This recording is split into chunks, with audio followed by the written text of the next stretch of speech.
It's really been an unbelievably special journey here. Sorry if I'm a little emotional.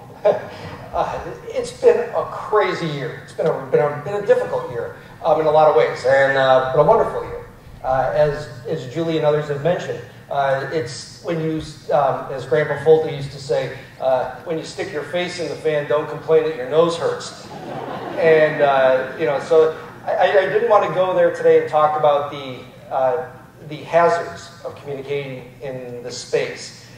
Instead, I'd like to spend this time deputizing all of you. And as others have said here today, it's so important for us to be communicating and communicating effectively in this space. And I thought, they asked me to do a presentation, and I thought the best way I could spend this time would be to talk to you about the lessons I've learned from taking part in this discussion, and the ways that we can, as a community of agriculture and agriculture-related industries and ag producers, how we can change this discussion. I was really fortunate that in the early 1980s, I was paying attention to what was happening in biotechnology and what was happening in farming. And I was so excited to learn about these new technologies that were going to change and revolutionize science and the way that people were fed. I knew of Dr. Borlaug. We would watch and learn about what was happening inside the new science of genetic engineering. And for us, it was very exciting. It was an exciting time. And I was very fortunate to grow up with this as in the background of my education, that I was always watching those disciplines mature. And when I got to 2000, I was working in Madison, Wisconsin, and there was a nice little co-op down the street. And a little tiny place where they would sell mostly organic vegetables and things, and nice people, and I used to go there and buy my groceries, and I was a member of the co-op, and it was really great. But they had their ideas on biotechnology completely wrong. And everything they would talk about was no GMO, this company, bad stuff. And I was very fortunate to be able to at least approach them about, can we talk together about biotechnology? Would you let me come here and do a presentation in the community room? And they said, sure, we'll do that. And so we had this nice little meeting, and I got up in front of everybody, and we talked about binary vectors and viral promoters. And I talked about transformation and auxin and 2,4-D. And guess how many minds I changed? 0.0. And so this was what was really my first adventure into talking to the public about a really important science that they needed to understand. And I realized that there was quite a divide here that really only took me about 10 more years of doing it wrong before I figured it out. And so what I'd like to share with you today are really some realizations that I've come to about how we can communicate this more effectively. And what are the things that I've learned from years of doing it wrong and a few years of doing it right. And also learning from other people who have done really nice work in this space. And really what this is about us unveiling our halo. We have one. The agriculture industries have this. Our farmers have it. Our ag producers everywhere have this. It's about us showing that and showing it correctly. And there's tremendous need to fix this. This little guy here is 12 years old. He lives in Yemen. And he gets this treatment of oil on his tongue that's impregnated with beta-carotene. And this staves off blindness that's caused from a lack of vitamin A. Families sometimes will withhold their children from receiving this treatment. And you have to imagine how hard it would be as an aid worker to reach all the children in a village or in a given country with this kind of treatment that many it doesn't reach. But there are biotech solutions that could help him. In the state of Florida, this is a shot near a place called Frostproof that shows the declining trees from citrus greening disease. What you're looking at used to be a lush green citrus grove with oranges on the trees. And now what we see are these bare skeletons of what were formerly beautiful trees that are succumbing to a bacterial disease that interrupts nutrient flow within the plant and is spread by a small insect. 90% of our trees are infected, and your morning orange juice may be in jeopardy. Still, there's a solution for that. This slide shows a gentleman in a banana growing area, probably in the Lakes region of Africa, where he's inspecting the effect of a disease on bananas, which are a staple crop in many parts of the world. And in the bottom, the tree that grows just fine behind barbed wire and a chain link fence that nobody can use yet. Solutions that are there that we can't deploy to help people. This gentleman's in Bangladesh. He's showing you his harvest of BT, or innate insecticide producing eggplants or brinjals. And he is, as many have done now in Bangladesh, has benefited from new technologies that allow him to farm with much less insecticide and fewer inputs that are better for him and his family as well as his farm. He makes more money, has a better home because of technology. Yet there are people who really don't like the idea that technology is working to serve him and serve others.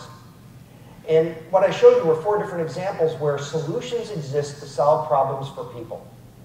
Solutions already exist, but only in one case here have they actually been deployed.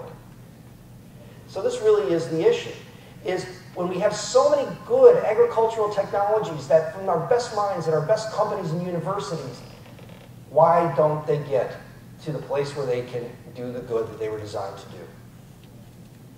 Why is it that they're halted? And this is the problem. How do we change it? How do we fix it? And really what it boils down to is a couple of words we've had discussions about already today. The problem is trust. The people who we need to influence are moms like these. You know, and you have to put yourself in their mindset if you're not a parent, or if you are, think back to when you had little kids. You know, you're there to protect them. You're there to shield them from the bad things in the world, to take care of them. The problem is that with all the terms that we have to deal with in daily conversation, with the words of the 20-year-old yoga instructor, with the words of food babes, with an internet littered with probably the most insidious information in the course of human history to misguide our decisions. These moms are there just looking out for their kids. They're doing the right thing. The problem is that we've left a vacancy, we've left a void that others have been happy to step into to tell our story. And that's where we as an agricultural community need to step in and take back that space. We need to do it effectively. The other big issue is words that are being used these days to describe food. When one company says our food is clean or honest, natural, it kind of implies that everything else isn't. And when that mom has her choice between something clean and something that's been described as, you know, the dirty dozen of perfectly good fresh fruits and vegetables, those influence her decisions. Again, because we haven't been in that space as her trusted source of information. So what we'll talk about now is really what are the mechanisms that we can use to earn that trust. We know that there's skepticism, and how do we change that? And there's just this divide that was spoken about several times already today between innovations that we have in all of our laboratories, that we have in our universities, we have in the companies, and their application. And the fact that there's this divide. It isn't that we don't have the technology to help the young boy in Yemen or the citrus problem in Florida. It's that the technology exists and it's not being used. And that's because of this divide between innovation and application. The good news, we can solve that problem. And one of the best solutions is going to be communication.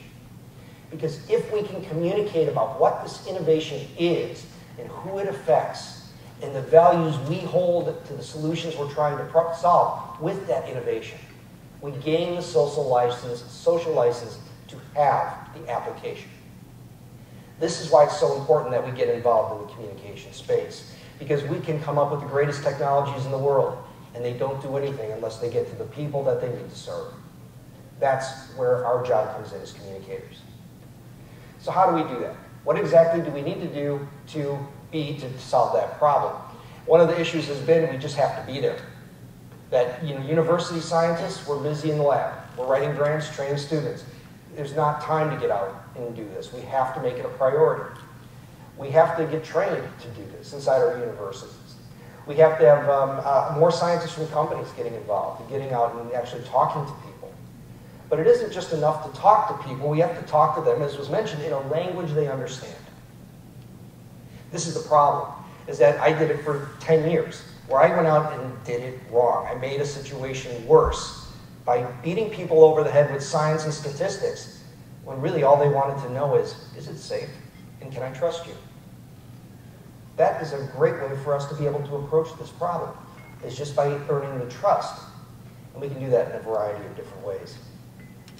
The main problem is that the people we need to talk to the most are being influenced by a fearful message.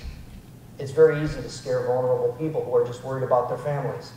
And as mentioned here on the slide, there's a number of, whether it's television doctors, celebrity chefs, internet websites, absence labeling that says that your salt is gluten-free.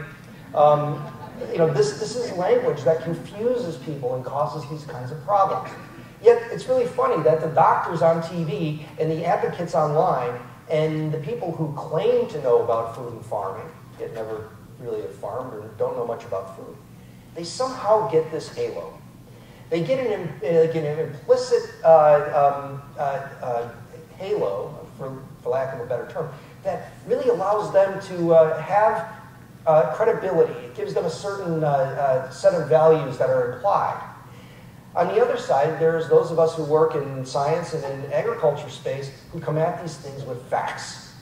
Again, whereas one side they're using fear, we're coming at them with let me draw you a graph, you'll feel much better. And you see the problem with that kind of approach. And the funny part is we have a halo, but nobody knows it. And this is where we need to get into that space. The effects of not doing it, it's pretty bad. I mean, the lack of erosion, or the erosion of trust in science, university professors like me, that erosion is really detrimental to our education as well as to advancement of innovations. You see, it costs people more money to feed their families because they don't know what to trust. And they're searching for options that they feel have that halo, when maybe they're really just equivalent products. It's really been shown to have an effect on the poorest among us, who will forego healthy choices because they think that they're not healthy for their family because of labeling or other types of words that have been said about these products. So there are very important effects of these particular approaches of scaring people about their food. So how do we do this the right way?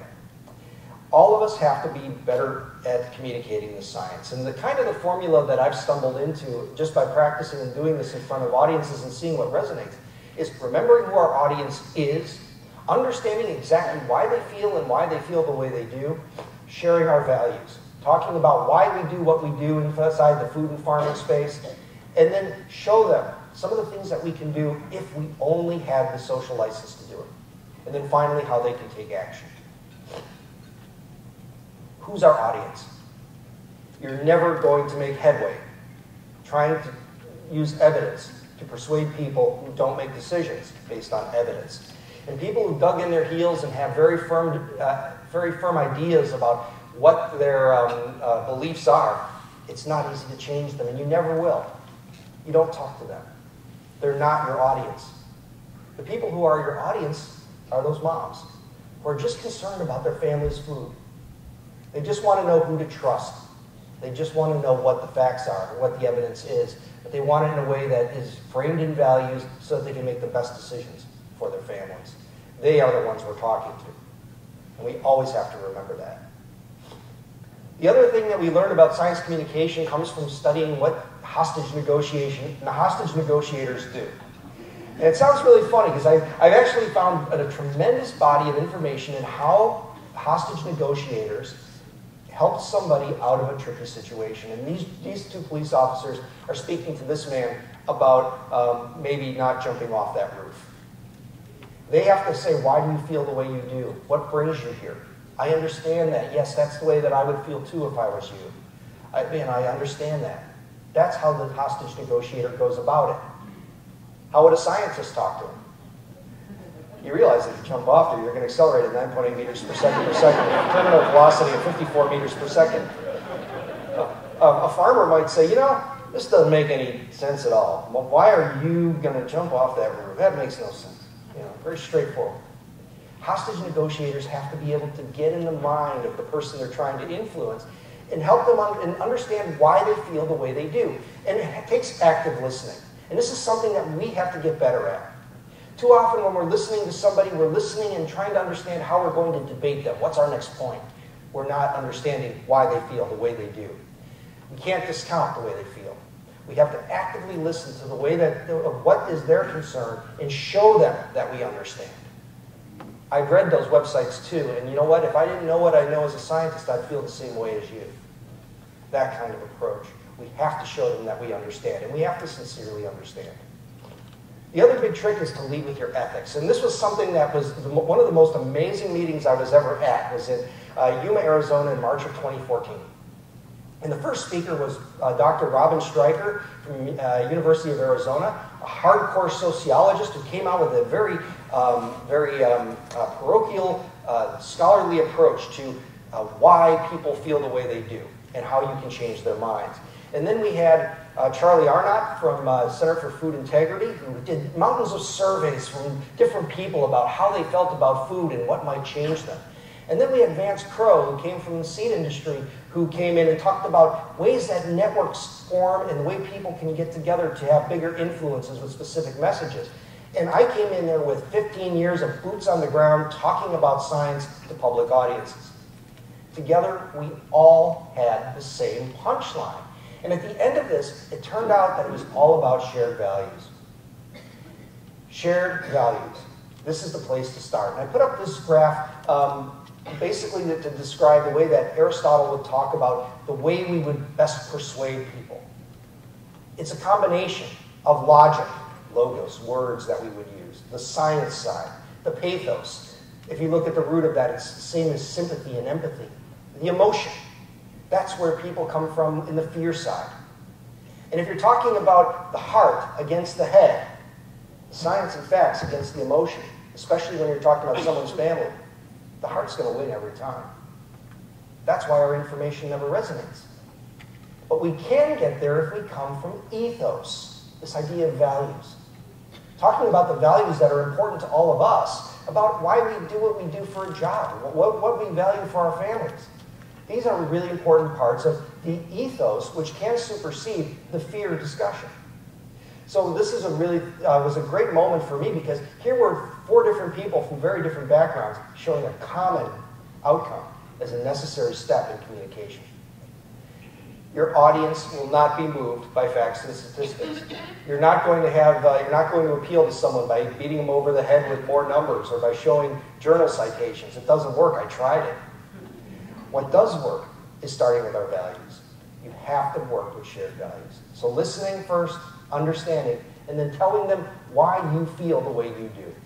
And for me, I think of the ways that what's important to me as a scientist and as a department chair, and why I get jazzed about doing what I do every single day. It all boils down to helping the farmers maintain profitable farming. 1% of our population feeds the other 99%.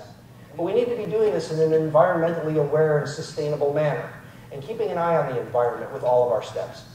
We're producing food for the industrialized world consumer so that it can be more nutritious, maybe taste better, so they make better choices to solve some of our most challenging health problems. And then, of course, how much of our food can leave our borders to help people in challenged places throughout the globe, so that better choices and additional foods, maybe with more nutrition, maybe more yield, maybe better ability to survive challenges in the environment, can feed those who are in desperate need. So when I talk about this, I share my values. It's about farmers, consumers, the environment, the needy. And the neat part about that is that even your biggest critics will share those values. And then it comes down to, we just have different tools to solve problems. We're all on the same page. We all agree that these are important issues to solve. Now let me show you what I can do as a scientist to help address these particular areas, starting with our values.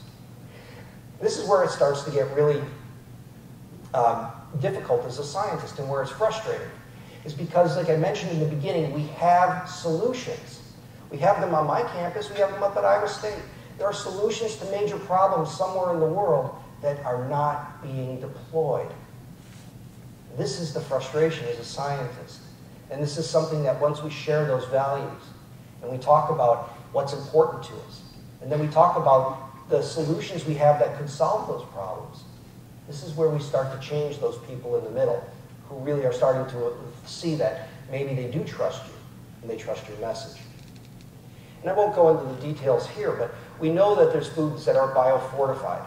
Whether it's with beta-carotene to stave off vitamin A deficiency, iron, protein, other vitamins. Those products exist. And although some of them have been well tested and been deployable for a decade or more, they still reside unusable by people who need them. We know in the industrialized world we can suppress allergies in food. Those technologies, while they exist and look pretty good, are still very slow to even progress towards the marketplace. We know that everywhere, just about everywhere in the States has had some sort of strange weather in the last few years that have threatened crop production.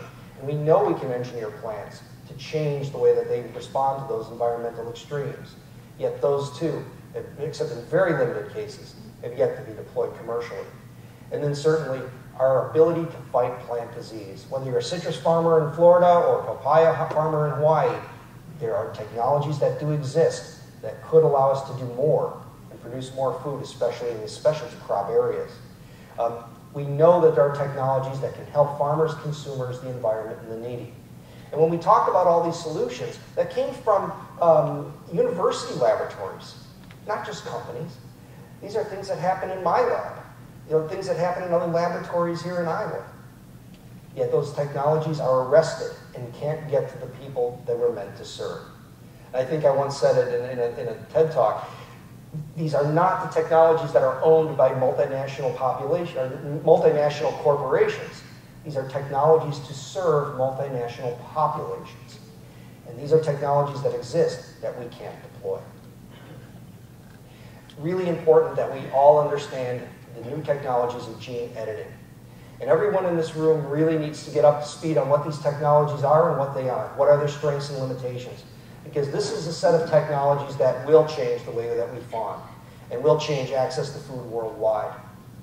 The unfortunate side is that there's already quite a stir about how to limit this technology. That's a fight that we can't take on. We need to be going on now and preceding the discussion with why this technology is necessary, why it's safe, why it's an alternative to breeding that just will accelerate our ability to bring new varieties to people who need them. So I'll wrap up with some solutions. And here's the way that you can get involved. So now that you know that it's really about this empathy and listening, you know that it's about sharing values and talking about the ideas that unite us rather than those that divide us as a good starting point. How do we use the tools that are available to disseminate that message and communicate with people? And first thing you have to do is grab your e-real estate. Even if you don't know what Instagram, Snapchat, Facebook, what these things are, find a teenager, give them 20 bucks, and say, sign me up for everything. Because I'll tell you, I know from experience, if you don't have your name on that particular social media entity, someone will do it for you. And they will use that social media outlet with your name on it and cause you some grief. So get in there and grab your space. Talk to public audiences. Look for them. Many people have questions about food and farming, and as experts in food and farming, these are big opportunities for us to talk to them and become that trusted entity. Participate in news stories in the comments section. Some people say steer away from that, but you have to get in there and do it because they're mostly negative comments relative to food and farming, just driven by a few people. But for every one person who writes, there are 95 who are looking. And you have to at least fill in the gap. Put in what the real story is and do it softly. Say, I understand why you would feel that way, but let me tell you what I know as someone who's worked in science for 30 years and understands this process. That's how we earn the trust. We're not speaking to that angry dissenter. We're speaking to the eyes of those mothers, fathers, those people who are just looking for honest answers and learning who they can trust. That's who we're speaking to. Hug your haters. And it's a great book. But hug your haters. The people who really are the most difficult, talk to them in a kind way. Most of them, they're not really mean, evil people. They're victims. I really believe that. I think a lot of people just simply have been influenced by people with ill intent. And it's easy for us and easy for them to feel that way. But it's important for us to help them understand what the real story is. And amplify positive, accurate messages. Even if you don't want to create content in social media, find people who do. Things that you find helpful, things that you find useful and compelling, and retweet them, re-Facebook them, re-whatever them. You do that, And then in 15 minutes, you can spread a message of agriculture to many, many more eyes, but it requires all of us to do it together. We would overwhelm this problem in a tsunami if all of us were involved. And always use your real name and credentials. It's easy to hide behind a fake name. You don't want the grief. But you know what? Start a Gmail account that's just for interaction online. And use that name and use that to communicate with people in a very honest and open way. And that's a big part of this, is being transparent, telling the truth, and letting people know who you are. And that's part of this idea of aggressive transparency. We must do better at being transparent. Part of my problems I had in the last couple of years was because I was playing by the rules and disclosing where it was necessary, but I wasn't being out front and obvious. I wasn't telling people what they wanted to know exactly about everything in a very conspicuous way.